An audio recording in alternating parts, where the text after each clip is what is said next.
그동안 안녕하셨습니까? 오늘은 이사야 설교 7번째입니다. 오늘 말씀 제목은 실패를 딛고 이방의 빛이 되다. 실패를 딛고 이방의 빛이 되다. 하나님의 종에 관한 노래가 이사야서에 네 개가 나오는데요. 우리가 지난번에는 첫 번째를 다뤘고요.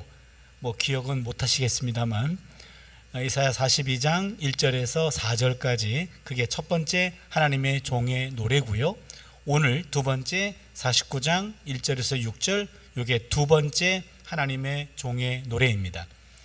지난번에도 말씀드렸는데 이 하나님의 종의 노래는 바벨론 포로로 끌려가 있는 유다 백성들, 포로로 끌려간 지 한 50년, 60년 가까이 된 그런 분들에게 주신 말씀입니다. 그들에게 포로지에서의 어떤 삶을 살아야 되는가, 그것에 대한 정체성을 부여해 주는 것이 하나님의 종의 노래입니다. 그러면 오늘 본문은 1절에서 6절까지인데요. 1절에서 3절까지는 종의 부름과 준비, 하나님이 종을 부르고 그 다음에 준비시킵니다. 그리고 4절은 종이 낙심합니다. 실패했다, 헛수고했네, 그런 실패, 종의 낙심이 나오고, 그리고 5절부터 6절까지는 새로운 임무를 그 종에게 부여합니다. 5절, 6절은 새로운 임무를 얘기합니다. 그럼 먼저 1절부터 3절까지 본문을 보면은요, 여기는 종을 부르고 그 종을 준비시키는 그런 본문인데 1절을 봅니다. 섬들아 내게 들으라, 먼 곳 백성들아 귀를 기울이라. 야훼께서 태에서부터 나를 부르셨고 내 어머니의 복중에서부터 내 이름을 기억하셨으며. 여기 나라고 하는 것은 하나님의 종을 말합니다. 하나님의 부름받은 종, 그 부름받은 종이 섬들아 내게 들으라, 먼 곳 백성들아 귀를 기울이라. 섬들, 먼 곳 백성이라고 하는 것은 이방 나라를 뜻합니다. 그러게 하나님의 종은 이방 나라의 포로로 끌려왔는데 이방 나라에서 그 이방 사람들에게 하나님의 말씀을 전하는 선교적 사명을 갖고 있지요. 단순한 포로지가 아니라 그것은 선교지로 이해되고 있는 겁니다. 이방 민족들에게, 하나님의 종들은 이방 민족들에게 하나님의 말씀을 전해야 한다는 것이 여기에 명시되어 있고요. 하나님의 종은 이어서 하나님의 부르심에 대해서 말하고 있습니다.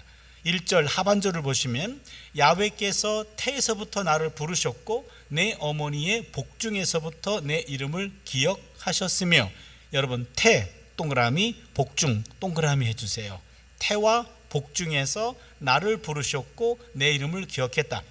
하나님의 종이 하나님이 자신을 부르신 시점에 대해서 언급하고 있습니다. 그 시점이 어디냐면 어머니의 태입니다. 복중입니다. 태와 어머니의 복중을 언급하는 것은 하나님이 하나님의 종을 부르신 것이 우연이 아니고 생기기 전부터 이미 계획된 일이었다라는 것을 말합니다.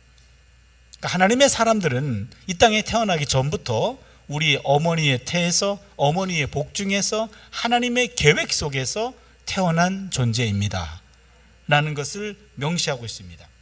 그러면서 오늘 이 종은, 하나님의 종은 태어나기 전에 이미 하나님께서 일꾼으로 정해 놓으셨다라고 말합니다. 이런 말씀은 예레미야의 소명 사건과 비슷한 것 눈치 빠른 분들은 느꼈을 겁니다. 태에서부터, 복중에서부터 예레미야 1장 5절을 보시면요, 비슷한 표현이 나옵니다. 내가 너를 모태에서 짓기 전에 너를 알았고 네가 배에서 나오기 전에 너를 성별하였고 너를 여러 나라의 선지자로 세웠노라 하시기로. 여기 보시면 모태가 나오고 배가 나옵니다.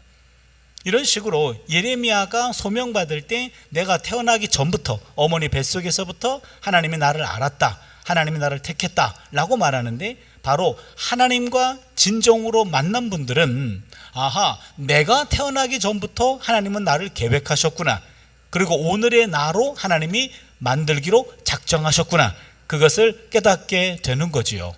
그래서 오늘 이사야도 그렇고 예레미야도 그런 말씀을 하고 있습니다. 그렇다면은 여기 보시면 소명은 태어나기 전부터 하나님이 그를 부르셨다 그랬죠. 그러면은 태어나고 난 다음에 모든 삶, 그 삶의 전체가 다 하나님의 소명에 포함됩니다. 하나님의 종은 그의 존재 전체가 부름받은 겁니다. 하나님의 자녀로 부름받은 우리 모두도 삶 전체가 하나님의 부름을 받은 겁니다. 우리의 전 존재는 우리 인생의 디자이너인 하나님에 의해서 디자인된 삶이다 라는 겁니다. 우리의 삶은 하나님에 의해서, 나를 디자인하신 그분에 의해서 디자인된 하나님의 계획된 삶이다 라는 것을 말합니다. 그래서 우리 모두는 우리 자신이 서 있는 그 자리가 이미 디자인된 그런 소명의 자리라는 사실을 한순간도 놓쳐서는 안 됩니다. 우리가 있는 가정도 그렇고요, 직장도 그렇고요, 교회도 마찬가지입니다. 일터도 마찬가지입니다. 내가 서 있는 그 자리, 우연한 자리가 아니라 하나님의 계획 속에서, 하나님의 디자인 속에서 그 자리에 서게 된 것을 믿을 수 있기를 바랍니다. 2절을 보시면 하나님의 종을 하나님이 어떻게 해주셨는지를 네 문장으로 표현하고 있습니다. 2절을 보시면 내 입을 날카로운 칼같이 만드시고 나를 그의 손 그늘에 숨기시며 나를 갈고 닦은 화살로 만드사 그의 화살통에 감추시고, 여러분 칼 동그라미, 손그늘 동그라미, 화살 동그라미, 화살통 동그라미 좀 해주세요. 첫 번째 문장과 그리고 세 번째 문장입니다. 내 입을 날카로운 칼같이 만드셨고 나를 갈고 닦은 화살로 만들었다. 그리고 둘째 문장과 네 번째 문장이 또 한 짝이 되는데 나를 그의 손그늘에 숨기시며 그의 화살통에 감추시고, 지금 첫 번째 문장과 세 번째 문장은 만들었다. 그리고 두 번째 문장과 네 번째 문장은 숨겼다, 감췄다, 그렇게 되어 있습니다. 여기 보시면 이 종이 하는 일, 입으로 하는 일입니다. 내 입을 날카로운 칼같이 만드시고, 곧 하나님의 종은 하나님의 말씀을 전하는 겁니다. 하나님의 종이란 우리 모두가 다 하나님의 종인데, 하나님의 종은 우리가 입을 통해서, 우리의 삶을 통해서 하나님을 드러내는 겁니다. 하나님을 전하는 거지요. 그런데 입을 날카로운 칼같이 만들었다라고 말합니다.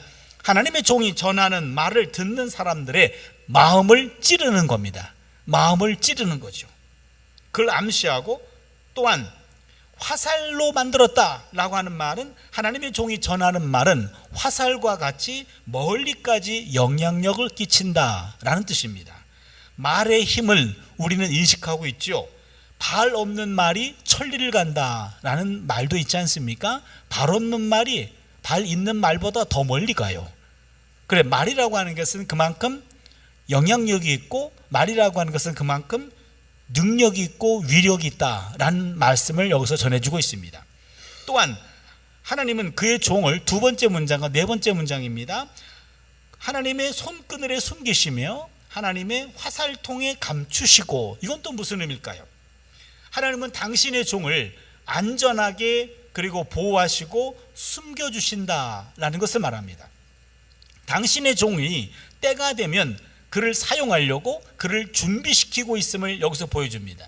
즉 하나님의 종이 하나님의 일을 할 때에는 하나님이 다 준비시키시고 하나님이 책임져 주십니다 라고 하는 겁니다. 하나님의 종은 3절에서 하나님이 자신을 부르신 목적이 무엇인지를 처음부터 밝히고 있습니다. 이 9절은 본문의 주인공의 신분을 알려주고 다음으로 그가 할 일이 무엇인지를 보여줍니다. 3절을 봅니다. 내게 이르시되 너는 나의 종이요, 나의 종이요 라고 말합니다. 그리고 이 종이, 신분은 종입니다. 어떤 일을 해야 되는가? 내 영광을 네 속에 나타낼 이스라엘이라 하셨느니라.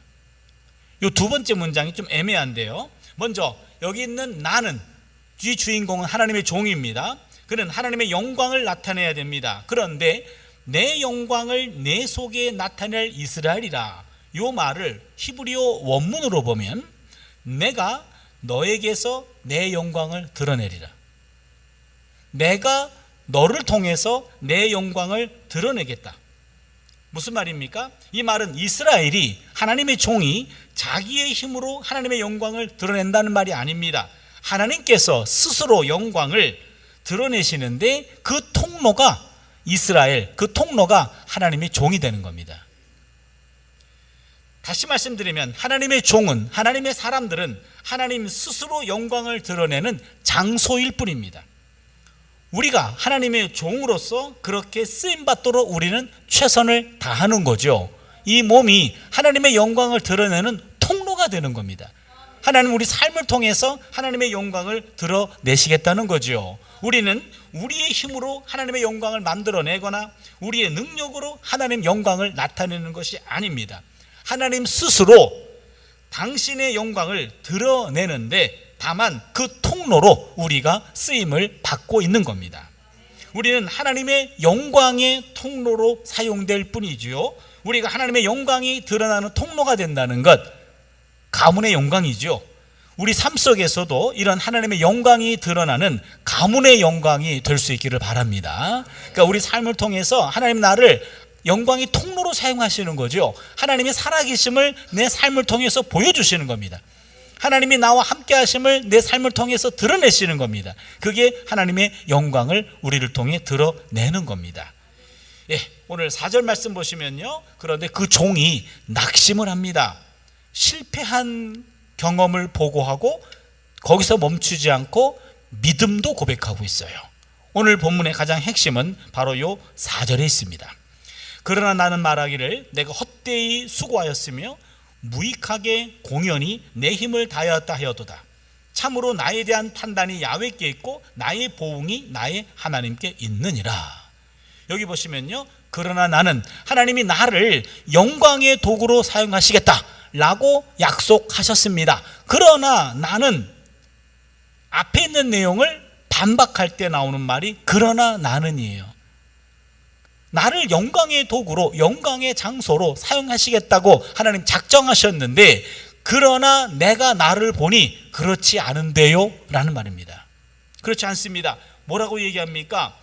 나는 헛되이 수고하였으며 무익하게 공연히 내 힘을 다하였다 하여도다. 하나님의 종은 스스로 경험한 바로는 나는 그동안 무익한 일만 했다, 또한 공연히 힘만 들였다. 하나님께서 나를 하나님의 종으로 삼으시고 날카롭게 하셨다 그랬지요. 나에게 하나님의 영광을 나타내시겠다라고 약속하셨습니다. 그러나 나름 최선을 다하였고 그 임무를 감당하려고 애를 써보았는데 열매가 하나도 없고 결실도 없고 그냥 실패뿐입니다 라는 말씀입니다. 하나님의 종으로 애를 써보았지만 보람도 없고요, 낙심한 종의 모습, 그 종의 모습을 오늘 우리는 4절 상반절에서 보게 됩니다. 그런데 이 낙심한 종은 거기서 끝나지 않습니다. 그러한 실패 속에서도 참으로 나에 대한 판단이 야훼께 있고 나의 보응이 나의 하나님께 있느니라. 그 4절 하반절이 중요합니다. 내가 보기에는 쓸데없이 무익하게 공연히 애만 썼다, 아무런 결과가 없다, 아무런 열매도 없다 라고 하지만, 실패자라고 고백하지만 그러나 거기서 멈추지 않았다는 게 중요합니다. 거기서 하나님을 봅니다. 그러나 참으로 나에 대한 판단이 야훼께 있고 나의 보응이 나의 하나님께 있느니라. 내가 보기에는 실패했습니다. 그러나 하나님의 눈은 다를 것입니다 라는 거예요. 이게 중요합니다. 이 포인트가 굉장히 중요해요. 하나님께서 나의 권리를 찾아주실 것이 틀림이 없고 내가 행한 대로 보상하실 것이 확실하다 라고 말합니다. 인간의 눈으로 나를 봤을 때는 실패자일 수밖에 없습니다. 그러나 하나님께 판단을 유보합니다. 하나님이 보시기에는 다른 판단을 하실 줄로 믿습니다 라는 고백을 하고 있어요. 하나님의 종에 대한 판단과 보응, 즉 종에 대한 올바른 판단과 그 삶의 의미는 오직 하나님에게만 달려있다라는 겁니다. 내 눈으로 볼 때, 남의 눈으로 볼 때, 인간적인 눈으로 볼 때 내 삶은 열매도 없고 결실도 없고 실패한 자와 같이 보이는 것 나도 부정할 수 없습니다. 그러나 하나님의 판단과 하나님의 보응은 다를 줄로 믿습니다. 이 얘기예요. 여기서 하나님의 종은 괴로워합니다. 그러나 패배감에 젖어 있지는 않습니다. 종은 실패에도 불구하고 곧바로 하나님을 의지해 왔음을 고백하고 있습니다. 하나님이 종을 아시고 종을 인정하기 때문에 그의 실패는 아무것도 아니라고 이는 고백하게 됩니다. 종은 패배감에 젖어 있지 않습니다. 오히려 모든 결과를 하나님이 판단하시리라 라는 자신감과 믿음을 가지고 있어요. 이 부분이 굉장히 중요한 부분입니다. 이 점이 우리가 배워야 할 점입니다. 인간의 눈에 실패로 보이는 것이 하나님의 눈에는 실패가 아닐 수도 있다는 거예요. 하나님의 눈은 사람의 눈과 늘 같지 않습니다. 종종 다릅니다. 종의 활동이 실패로 끝났다고 해서 하나님과 그의 관계가 잘못된 것도 아닙니다. 사업 실패가 인생 실패는 아닙니다. 사업 실패가 신앙 실패도 아닙니다. 또한 인생 실패가 신앙 실패는 더더욱 아닙니다. 하나님의 종은 자신이 하는 일을 보며 낙담합니다. 그 일을 시작하게 하신 하나님을 보며 그러나 그는 새로운 힘을 얻을 수 있습니다. 낙심한 종이 믿음의 고백으로 반전이 이루어지는 순간입니다. 낙심은 믿음의 고백 앞에서 그 힘을 잃어버립니다. 그러게 시편 42편 4절 말씀, 제가 아주 좋아하는 말씀이고요, 힘들고 어려울 때마다 이 말씀을 묵상하고 계속해서 되뇌깁니다. 한번 같이 읽어볼까요? 시편 42편 4절 말씀인데요, 같이 읽습니다. 시작. 내 영혼아 내가 어찌하여 낙심하며 어찌하여 내 속에서 불안해하는가. 너는 하나님께 소망을 두라. 그가 나타나 도우심으로 말미암아 내가 여전히 찬송하리로다. 아멘. 여러분, 이 시편 볼 때마다 조금 이상해요. 뭐가 이상합니까? 내 영혼아 네가 어찌하여 낙심하며, 내가 나한테 얘기하고 있어요. 내가 나한테 얘기합니다. 내 영혼아 너 어찌하여 낙심하며 어찌하여 내 속에서 불안해하느냐. 너는 하나님께 소망을 두어라 라고 말해요. 마치 내 몸이 지금 구분 분리가 되어 있는 것 같아요. 무슨 얘기입니까? 우리 안에 낙담하는 자아와 격려하는 자아가 공존하고 있어요. 모든 이의 마음속에는 이 두 마음이 공존하고 있습니다. 내 마음 안에는 낙담하는 자아가 있어요. 환경을 보며 내 상태를 보면서 낙담합니다. 낙담하는 자아가 있는 반면 또 한 구석에는 격려하는 자아가 있어요. 불안의 자아와 믿음의 자아가 공존하고 있습니다. 신앙은 믿음의 자아가 불안의 자아를 넘어설 때 작동합니다. 이 순간 비로소 새로운 영적 생명이 탄생하게 됩니다. 그렇게 격려가 낙담을, 믿음이 불안을 압도하는 삶이 믿음의 삶이에요. 그리고 우리 삶을 통해서 낙담할 수밖에 없을 때, 여러분 이 시편을 읊조리세요. 내 영혼아 내가 어찌하여 낙심하며 어찌하여 내 속에서 불안해하는가. 너는 하나님께 소망을 두라 라고 하면서 내 안에 낙담하는 자아와 격려하는 자아가 있는데, 그 순간 격려하는 자아를 잡으셔야 돼요. 격려하는 자아를 잡을 때는 하나님께 소망을 둘 때 격려하는 자아가 보이게 될 줄로 믿습니다. 그 격려하는 자아를 잡게 되면서 낙담하는 자아를 압도하는 겁니다. 그게 바로 믿음입니다. 하나님을 보는 순간, 하나님께 소망을 두는 순간 낙담하는 자아가 쪼그라들고 격려하는 자아가 확대가 되면서 격려가 낙담을 압도하게 됩니다. 그게 바로 믿음이 주는 은혜예요. 오늘 이 하나님의 종은 하나님께서 내 영광을 드러낼 도구로 사용하겠다라고 해서 멋지게 시작했는데, 그러나 현실은 그렇지 못했습니다. 그렇지 못한 현실 속에서 이 하나님의 종은 그렇다고 해서 패배감에 젖지 않았고요. 그는 다시 하나님을 바라보면서 정당한 판단과 정당한 보상은 하나님에게만 있습니다 라고 하면서 하나님에 대한 믿음을 잃지 않았습니다. 그러자 마지막 새로운 임무가 그에게 주어집니다. 그게 5절과 6절입니다. 5절을 보시면, 이제 야훼께서 말씀하시나니 그는 태에서부터 나를 그의 종으로 지으신 이시요 야곱을 그에게로 돌아오게 하시는 이시니 이스라엘이 그에게로 모이는도다. 그러므로 내가 야훼 보시기에 영화롭게 되었으며 나의 하나님은 나의 힘이 되셨도다. 여기 5절의 첫 글자가 이제라고 되어 있는데, 히브리 원어를 보면 그러나 이제입니다. 그러나 이제 또 반전입니다. 그러나 이제 야훼께서 말씀하시나니 그는 태에서부터 나를 그의 종으로 지으신 이요. 바로 하나님의 종은 이 구절에서 자신의 본래적인 임무를 상기합니다. 여기서 종이 해야 할 일이 보다 자세하게 드러납니다. 3절에서는요, 막연히 너에게서 하나님이 스스로 영광을 드러내시겠다라고 말했습니다. 그런데 5절에 와가지고는요, 구체적으로 말합니다. 뭐라고 얘기합니까? 하나님의 백성을 하나님에게로 돌아오게 하는 것, 하나님의 백성을 하나님께로 돌아오게 하는 것, 야곱을 그에게로 돌아오게 하시는 이시니 바로 이겁니다. 이것이 바로 종의 본질적인 사명이었습니다. 그런데 하나님의 종은 하나님께서 자신에게 말씀하시기 전에 하나님과 자신의 관계에 대해서 미리 밝히고 있습니다. 이것도 중요합니다. 바로 5절 하반절을 보시면 내가 야훼 보시기에 영화롭게 되었으며 나의 하나님은 나의 힘이 되셨도다. 그리고 6절에 가가지고 이제는 하나님의 말씀이 들리거든요. 그런데 하나님의 말씀을 듣기 전에 먼저 하나님과의 관계를 분명히 합니다.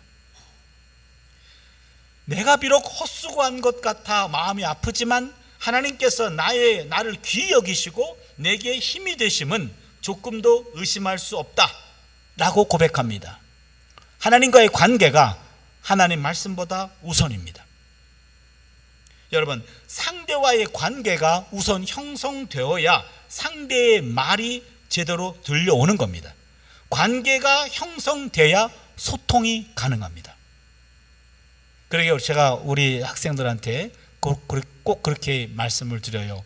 관계가 형성이 돼야 무슨 이야기를 해도 오해가 되지 않는다. 관계 형성이 문제다. 먼저 서로를 신뢰할 수 있는 관계가 형성이 되어야 쓴소리를 해도 소화가 되고 어려운 이야기를 해도 받아들일 수 있다. 그러나 관계가 형성이 되지 않으면 어떤 좋은 이야기를 해도 소통이 되지 않는다. 그러게 관계 형성이 더 먼저다. 오늘 종도 마찬가지입니다. 하나님과의 관계를 먼저 이야기합니다. 하나님과의 관계도 마찬가지예요. 하나님과의 관계가 먼저이고 그 다음에 그분의 말씀입니다. 주어진 일이 실패로 보이는 상황 속에서도 하나님에 대한 믿음의 끈은 절대로 놓지 않습니다. 인생이 꼬인다고 하나님과의 관계마저 꼬여서는 안 됩니다. 하나님과의 관계마저 문제가 있다면 문제의 출구는 완전히 막혀버립니다. 하나님과의 창구가 막히면 안 됩니다. 늘 하나님과의 관계는 열려 있어야 되죠. 그래서 하나님과의 관계를 분명히 합니다. 내가 야훼 보시기에 영화롭게 되었으며 나의 하나님은 나의 힘이 되셨느니라. 관계를 분명히 하자 드디어 하나님 말씀이 들려옵니다. 6절입니다. 그가 이르시되 네가 나의 종이 되어 야곱의 지파들을 일으키며 이스라엘 중에 보존된 자를 돌아오게 할 것은 매우 쉬운 일이라. 내가 또 너를 이방의 빛으로 삼아 나의 구원을 베풀어서 땅끝까지 이르게 하리라. 기가 막힌 표현이에요. 무슨 얘기입니까? 여기 보시면 네가 나의 종이 되어 야곱의 지파들을 일으키며 이스라엘 중에 보존된 자를 돌아오게 할 것은 매우 쉬운 일이라. 동족들에게 하나님 말씀을 선포해서 그들을 하나님께 돌이키게 하는 것, 그 사역에 하나님의 종이 매진했는데 별로 열매를 맺지 못했어요. 그런데 하나님은 그 종에게 뭐라고 얘기하냐면 그 일은 어려운 일이 아니야, 쉬운 일이야. 내가 너에게 또 다른 일을 주겠어. 그게 뭐냐면 내가 또 너를 이방의 빛으로 삼아 나의 구원을 베풀어서 땅끝까지 이르게 하리라. 지금 동족들에게 말씀을 선포하는 일을 맡겼습니다. 열매를 많이 보지 못했어요.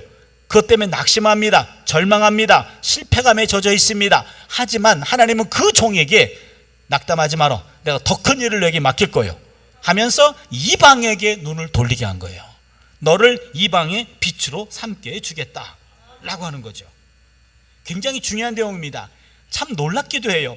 하나님은 완전히 실패했다고, 그래서 헛수고했다고 낙심하고 있는 하나님의 종에게 처음에 맡긴 일보다 더 큰 일을 맡기겠다고 얘기하십니다.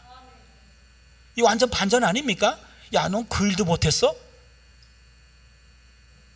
그만해라, 그렇게 얘기할 것 같아요. 그만해라. 근데 하나님은 그 종에게 그 일보다 더 큰 일이 있어. 내가 이 큰 일을 너에게도 맡길 거야, 이렇게 얘기합니다.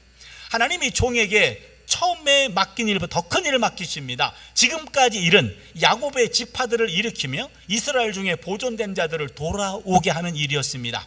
이 일은 앞으로 하나님의 시키실 일에 비하면 오히려 쉬운 일이었어요. 하나님은 낙심하는 종에게 이방의 빛으로 만들겠다라고 말합니다.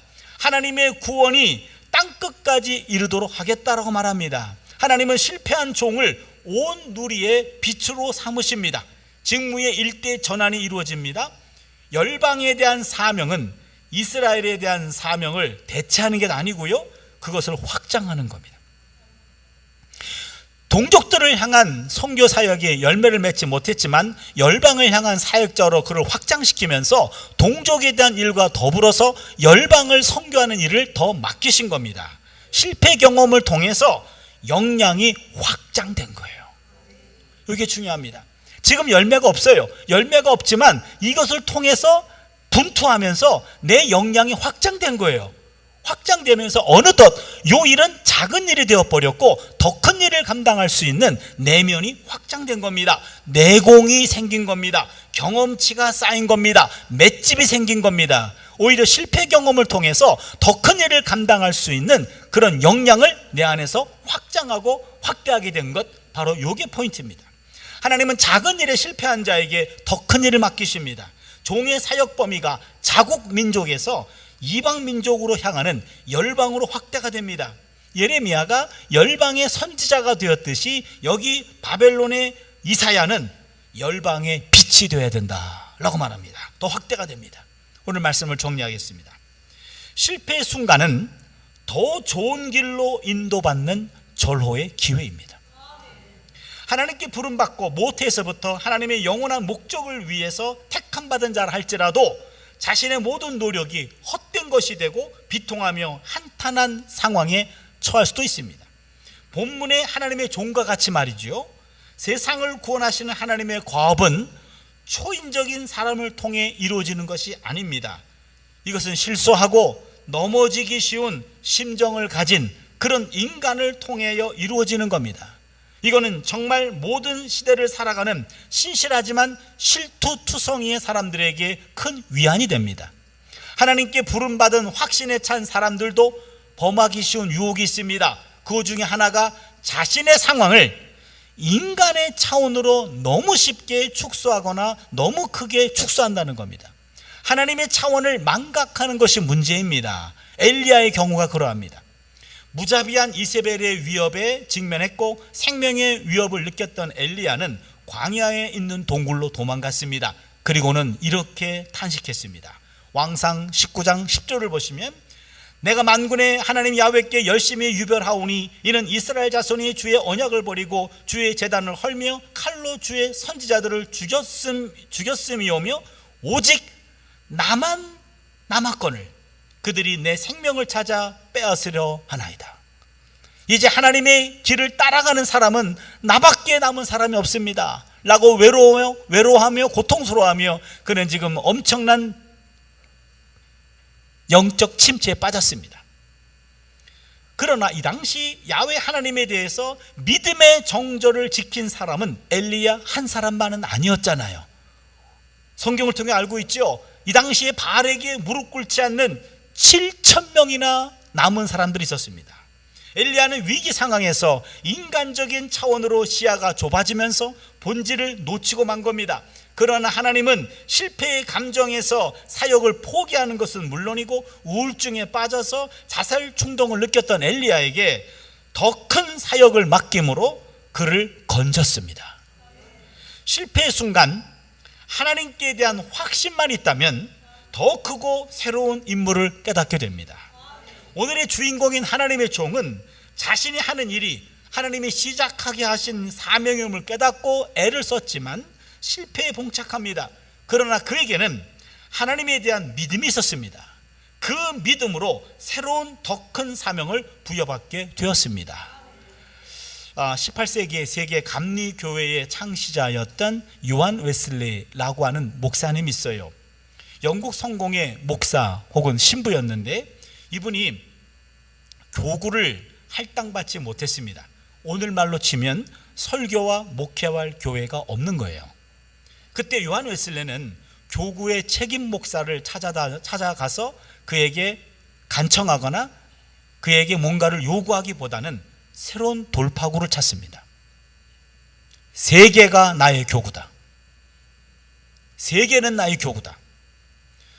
오히려 그가 목회지를 할당받지 못하자 그는 열방을 향해 눈을 돌렸습니다. 그리고 세계를 향해 설교한 겁니다. 전 세계를 향하여 배를 타고 말을 타고 설교를 행한 겁니다. 이 한 사람을 통해서 메소디스트, 오늘말로 이야기하면 감리교, 세계 감리교회가 생기게 됩니다. 한 교구의 성공의 목사로 역사 속에 묻힐 수 있었는데 그는 교구가 박탈당하자 오히려 전 세계를 교구로 삼는 계기가 되었습니다. 이를 통해서 세계 감리교회의 창시자가 되었던 겁니다. 문학평론가였던 이어령 선생이 계시죠. 그 이어령 선생님의 아들이 이승무 영화감독이란 분이 있었어요. 그 아들에게 이런 말을 했습니다. 너는 실패해도 성공했다. 이런 말을 했어요. 너는 실패해도 성공했다. 이어령 선생은 그동안 아들의 실패에서 이미 성공을 보았기 때문입니다. 실패하지 않고 결코 성공할 수 없다는, 실패를 통해야만 성공에 다다를 수 있다는 사실을 이미 잘 알고 있었기 때문입니다. 그런 면에서 실패는 성공입니다. 실패와 성공은 동의어입니다. 실패 없는 성공은 존재하지 않습니다. 누가 실패 없는 성공을 원한다면 가시 없는 장미를 원하는 것과 같습니다. 가시 없는 장미는 장미로서의 존재 가치가 없습니다. 장미는 가시가 있어야 아름답습니다. 그런 면에서 저는 장미 향기가 꽃에서 나는 것이 아니고 가시에서 나는 것은 아닐까 생각해요. 말을 타는 사람도 마찬가지입니다. 말에서 떨어지지 않고 처음부터 잘 타는 사람은 없습니다. 아무리 말을 잘 타는 사람도 말에서 떨어질 때가 있습니다. 중요한 것은 말에서 떨어져도 다시 올라타면 된다는 거죠. 실패는 넘어지는 그 자체가 아니라 떨어진 상태로 머무르는 게 실패입니다. 우리가 실패하는 가장 큰 원인 중 하나는 일시적인 패배에 너무 오래 머물고 너무 쉽게 단념한다는 겁니다. 무슨 일을 하다가 이제 더 이상 못하겠다, 내 한계에 도달했다 라고 생각될 때 그 한계는 누가 만든 겁니까? 그렇게 생각하도록 만든 상황일까요? 아닙니다. 결국 그 한계는 내 자신이 만들어낸 겁니다. 정작 두려워해야 할 것은 실패 자체가 아니라 한계라고 생각한 바로 나 자신입니다. 더 이상 시도하지 않으므로 다시 시도할 기회를 놓쳐버리는 것, 바로 그 사실이 중요합니다. 소설 그 위대한 개츠비를 쓴 피츠 제널드라는 분이 있습니다. 피츠 제널드라는 분이 있는데 이분이 이런 말합니다. 실패는 일시적인 것이지 영원한 것이 아니다. 한 번 실패와 영원한 실패를 혼동하지 말라. 한 번 실패와 영원한 실패를 구분하라는 겁니다. 성공으로 가는 길에는 실패라는 보도블록이 하나하나 놓여 있을 뿐이며 실패하는 그 쓴맛을 보지 못한 사람은 성공이라는 단맛도 모른다는 것이죠. 실패하는 것은 인간적이나 실패에 주저앉는 것은 악마적이라는 말도 있어요. 실패하는 것은 인간적이에요. 인간이기 때문에 누구나 실패할 수 있어요. 그러나 그 실패에 주저앉은 것은 이건 악마적입니다. 인간이기 때문에 실패하고 인간이기 때문에 실패라는 동반자와 함께 하는 겁니다. 인생의 수없는 동반자 가운데 가장 중요한 동반자가 바로 실패입니다. 하나님의 사람은 실패의 순간 하나님께 시선을 두고 믿음을 세웁니다. 하나님께서 새로운 길로 인도하십니다. 실패자를 능력자로 다시 세우십니다. 우리 모두 오늘 본문의 하나님의 종과 같이 실패를 딛고 이방의 빛이 되는 삶을 살 수 있기를 바랍니다. 실패가 마지막이 아니고 실패가 과정이라고 여러분 반드시 믿어주시길 바랍니다. 어떤 실패도 실패를 딛고 가야 성공에 도달할 수가 있습니다. 오늘 이 종도 바로 실패를 딛고 이방의 빛이 시대는 더 큰 사역자의 길로 나서게 됩니다. 우리가 서 있는 그 자리가 내가 원하는 결과가 없었던 할지라도 하나님은 그것을 보고 계시고 그걸 통해 내 역량이 성장하고 있고 내 역량이 커가고 있으면 하나님은 알고 계십니다. 그걸 통해 우리는 자라가고 있어요. 그렇게 그거를 통해 또 다른 사역으로 인도함 받는 우리의 삶이 될 수 있기를 주님의 이름으로 축원합니다. 아멘. 기도합니다.